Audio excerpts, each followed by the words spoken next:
Basically aku dulu tuh nggak terlalu nonton Indonesian Idol karena aku iri. Aku kan anak daerah gitu ya di kampung. Menurut aku terlalu jauh kalau untuk bermimpi jadi seseorang yang bisa tampil di panggung Indonesian Idol semegah itu gitu. Dan ngelihat kemampuan keluarga juga kayaknya nggak mungkin deh gitu. Tapi keluarga aku tuh termasuk yang idol lovers banget. Jadi mereka selalu nonton tiap seasonnya. Bahkan tiap kali kalau misalkan aku nggak mau diajak nonton bareng, aku kayak selalu disindir, ayo dong, masa cuma jadi penyanyi daerah doang, masa masa cuma nyanyi jago kandang doang gitu. Jadi melalui banyak apa ya, ketidakpercayaan diri sebelum aku ke sini. Sampai pada akhirnya ketika aku udah di Jakarta, aku bisa kenal banyak orang, aku punya circle musisi aku yang baru, jadi aku ngerasa disupport untuk bisa ini percaya dengan bakatku gitu. Mungkin flashback apa sih yang membawa kamu sampai akhirnya ke Jakarta dan bisa masuk nih ke Indonesian Idol dan tahu Indonesian Idol ini? Segini? Ya. Oke.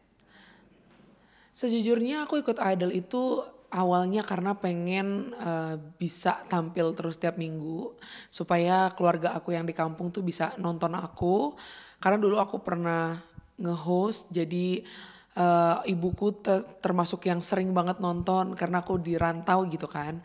Nah aku berpikir setelah aku resign, aku jadi fully singer, gimana ya caranya biar aku bisa terus-terusan on air supaya keluarga aku di kampung tuh bisa nonton gitu. Nah menurut aku salah satu caranya ya melalui Indonesian Idol ini tadinya gitu. Terus ibuku sempet shock karena akhirnya anak yang biasanya diledek-ledekin doang mau dan berani ngelawan ketakutannya gitu. Itu sih. Jadi basically awalnya justru untuk hal yang bukan fokus di nyanyi justru. Nah mungkin sebelum Idol ini kamu udah pernah ikut kayak kompetisi-kompetisi juga nggak sih? Iya, ada beberapa kompetisi yang aku udah pernah ikuti seperti eh, FLS 2N, Bintang Radio, kemudian I Sing Goes to Friends, habis itu yang terakhir KWC yang internasional. Nah mungkin perjalanannya sampai akhirnya ke internasional. Mhm. Nah itu seperti apa sih? Gimana membawa kamu sampai akhirnya ke Finlandia ya? Iya, betul. Nah itu mungkin seperti apa? Sebenarnya karena memang keluarga aku dari awal tuh ngebentuk aku menjadi seorang penyanyi ya. Jadi kalau bisa dibilang dulu tuh aku nggak punya pilihan lain kecuali menjadi singer gitu. Dan karena dorongan dari keluarga aku itu setiap tahun aku pasti ikut event apapun itu, festival apapun untuk ngelatih mental aku juga. Dan akhirnya ketika aku di Jakarta aku ketemu, oh ternyata ada ya link untuk kita berkarya di internasional. Salah satunya ya kemarin di KWC kemarin. Dan itu sebenarnya bukan pertama kali aku ikut. Aku udah ikut di tahun 2019, cuman saat itu mungkin belum jadi peruntungannya aku. Dan 2020 aku sempat balik lagi ya, sempat insecure dan gak pengen nyoba lagi karena aku ngerasa udah kali ya mungkin masa-masa aku berlomba tuh udah selesai gitu. Nah pas 2021 ternyata teman-teman aku ayolah coba lagi gitu. Waktu itu kan masih pandemi jadi kita juga cuma ngirim video. Jadi mereka bilang kalaupun gagal nggak ada masalah juga, nggak ada yang rugi juga kan cuma ngirim video doang. Terus akhirnya ya udah aku ikut sampai akhirnya grand final juara dan tahun depannya baru diundang di Norway untuk perform secara langsung. Nah, mungkin pengalaman ini seperti apa sih pada saat kamu mengikuti audisi di sana dan juga tekniknya dalam mengikuti kompetisi di sana tuh kayak gimana? Oke.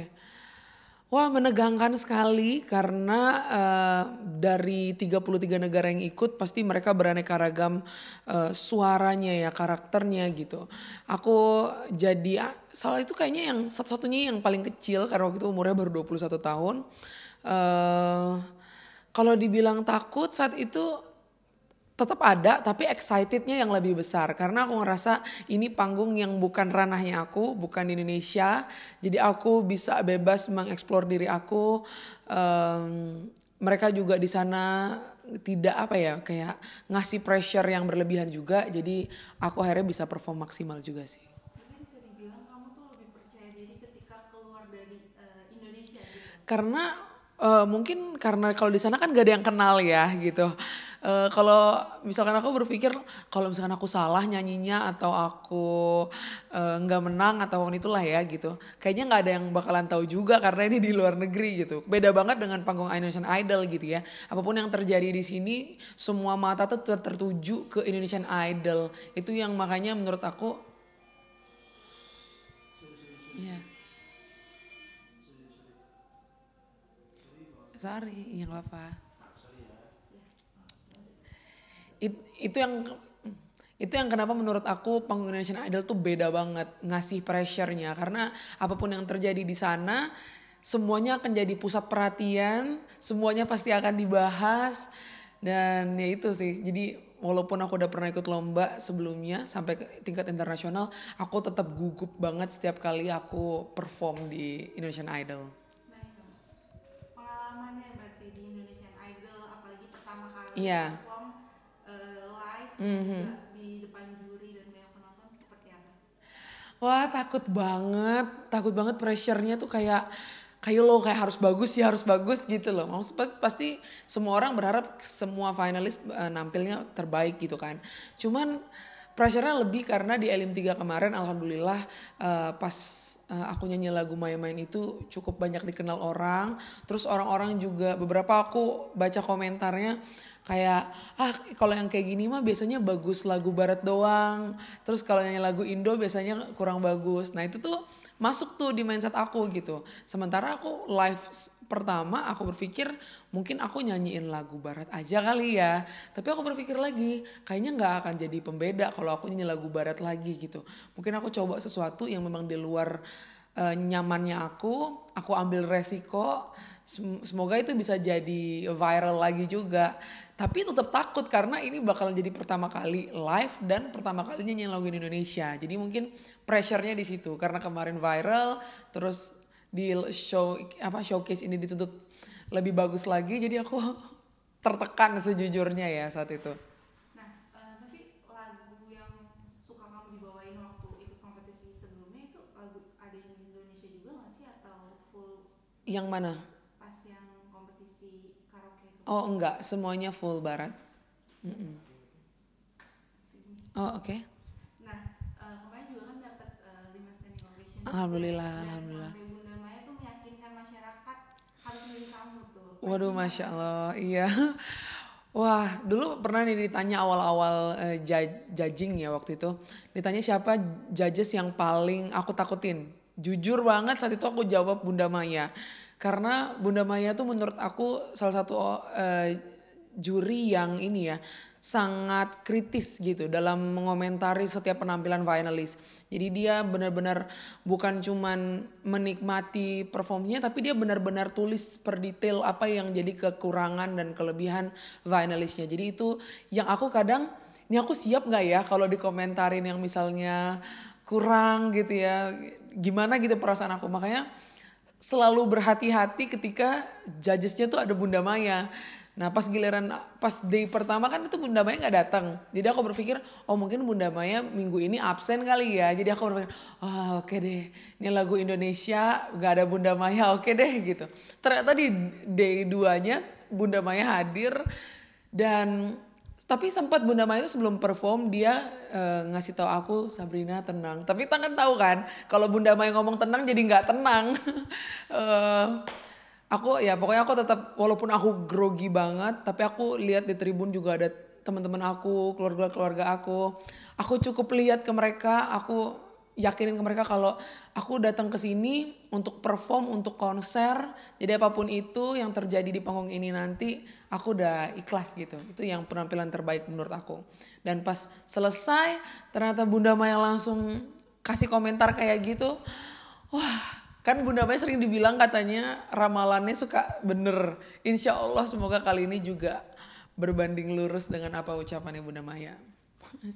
Udah banyak ikutin kan disebut macan festival juga, terus akhirnya balik lagi ke Indonesia itu kompetisi nasional. Nah mungkin apa sih yang bikin kamu udah go internasional bisa dibilang, terus balik lagi ke idol, kenapa Oke. gitu? Aku pengen punya karya yang bisa diminati banyak orang dan untuk itu aku butuh banget exposure yang lebih. Nah, memang aku udah beberapa kali ikut ya festival gitu ya, tapi so far belum banyak yang kenal Sabrina. Jadi aku berharap banget di Indonesian Idol ini, selain aku berharap tentunya untuk menjadi juaranya, aku juga berharap kedepannya bisa berkolaborasi dengan banyak musisi-musisi hebat Indonesia, bikin karya bersama, mungkin kolaborasi juga. Sehingga karya itu nantinya bisa langsung di deliver dan yang menerima dan menyukainya itu langsung banyak gitu. Itu sih aku pengen banget jadi musisi yang nggak bawain lagu orang lain terus, tapi one day harus bawain laguku sendiri gitu. Aku tuh sebenarnya tipe penyanyi yang nggak bisa main musik, tapi aku bisa bikin notasinya sendiri. Jadi kadang aku tulis lagunya dulu atau aku bikin nadanya dulu, nanti aku kasih ke teman aku dan dia yang aransemen. Biasanya kayak gitu sih. Jadi itu yang aku harapin. Aku berharapnya aku bertemu orang hebat lebih banyak lagi dari Idol ini. Karena aku banyak banget lagu-lagu yang aku tulis yang mungkin baru liriknya doang atau baru nadanya doang. Itu yang aku pengen sharing ke mereka, ayo dong kita kolaborasi bareng untuk bikin karya bareng gitu sih. Tapi mungkin sosok yang menginspirasi kamu, ada nggak sih penyanyi dari Indonesia mungkin? Penyanyi dari Indonesia ya. Siapa ke Salma?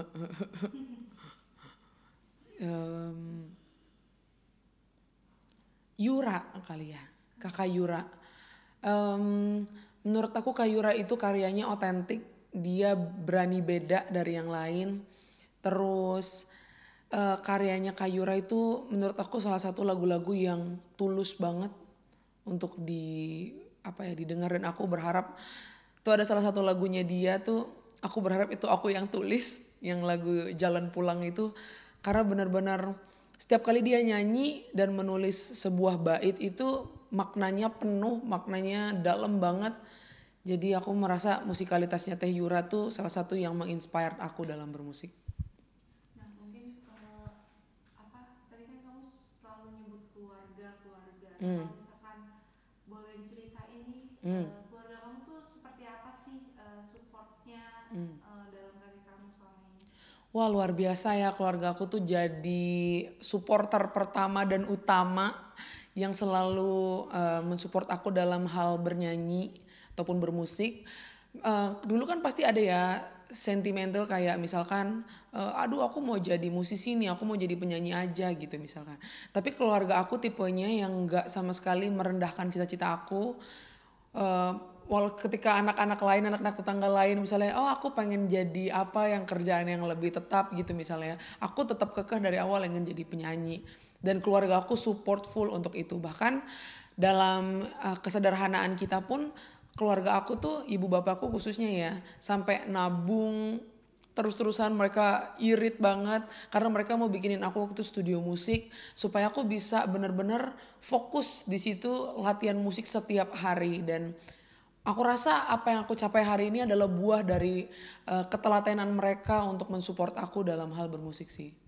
Dan tersampai berarti ya? Dan sampai, iya. Maksudnya bikin studio musik itu? Terwujud sampai, karena mereka pengennya tuh, menurut mereka mungkin aku bisa main alat musik. Jadi mereka bikin studio musik, beli semua full alat musik tapi yang second gitu, borongan.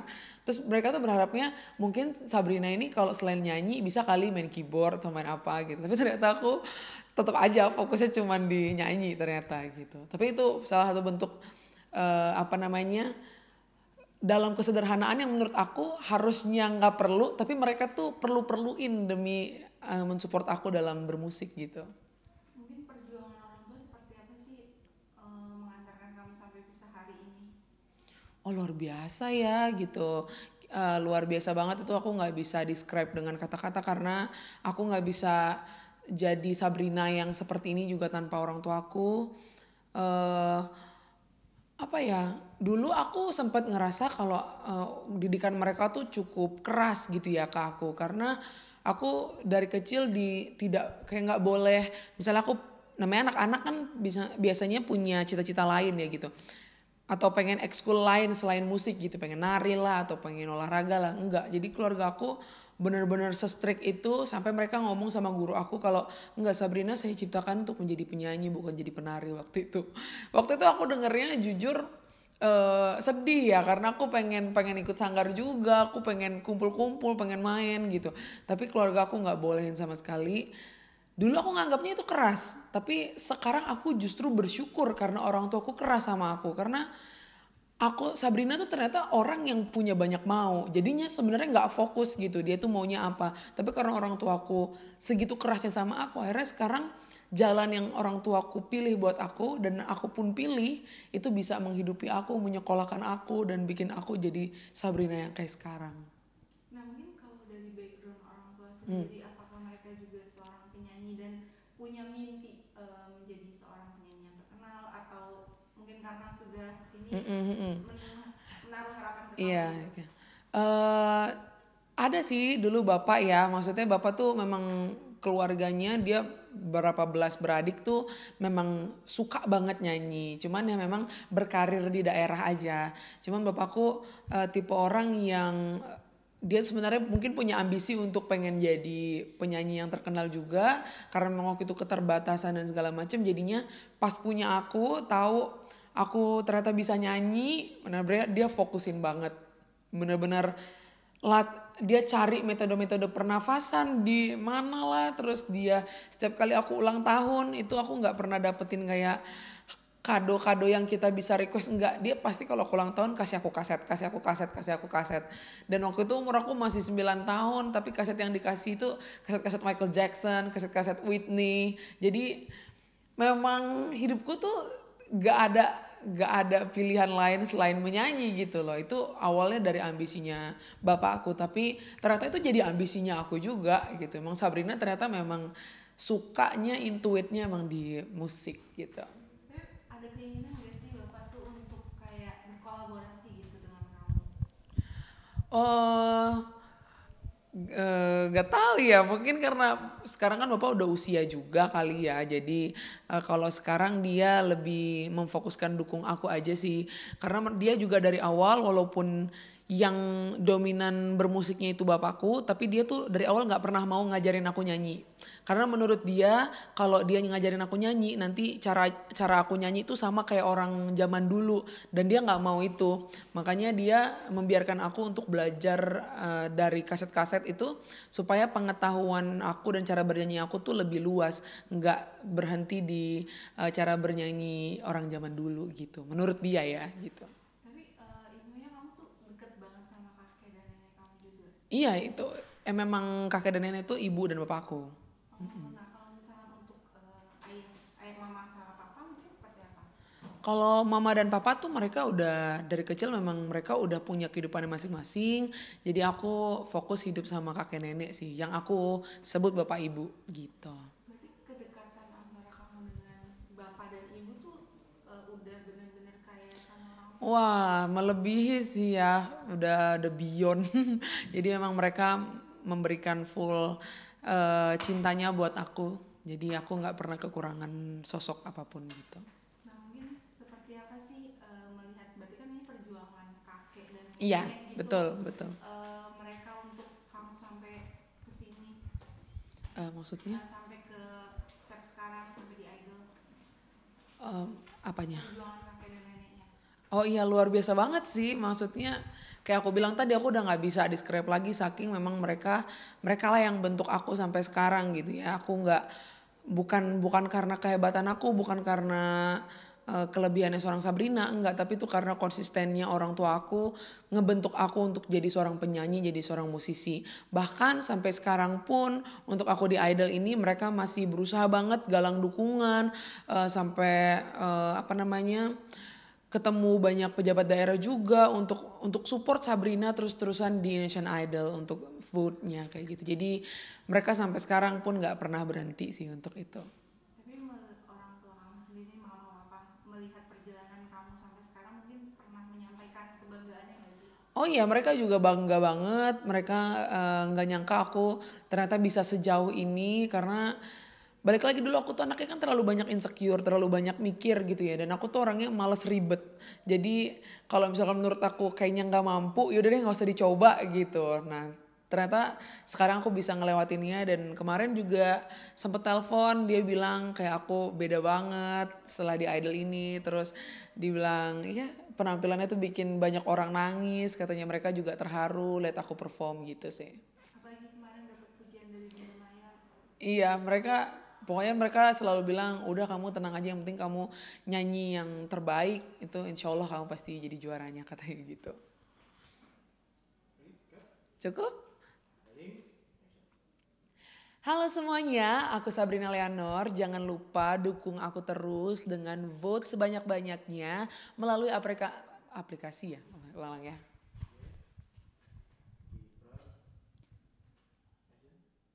Halo semuanya, aku Sabrina Leonor. Jangan lupa dukung aku terus di Indonesian Idol Season 13 ini dengan vote sebanyak-banyaknya melalui aplikasi RCTI Plus. Ada 3 kuota gratis tiap harinya, jadi jangan lupa untuk terus vote Sabrina sebanyak-banyaknya supaya aku bisa terus-terus konser di Indonesian Idol.